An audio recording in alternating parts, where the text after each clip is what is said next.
mladi borac, posavski ravnica, pismo piše svojoj staroj majci. S lječilišta Stubički Toplica, gdje se liječe ranjeni junaci.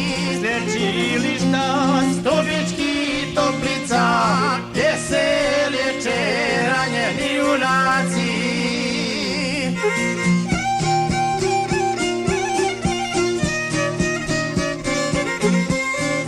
Draga majko, mogu ti pisati da sam dobro, hvala dragom Bogu.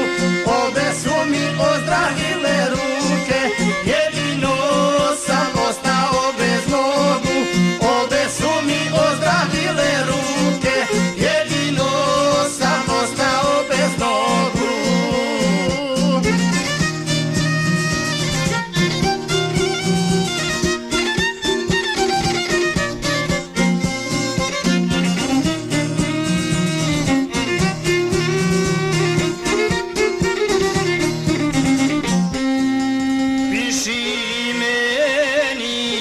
Majko u Toplice, kad mi budeš odgovor pisala, znaš li šta je s moje zaručnice, da li me čeka ili se udala? Znaš li šta je s moje zaručnice, da li me čeka ili se udala?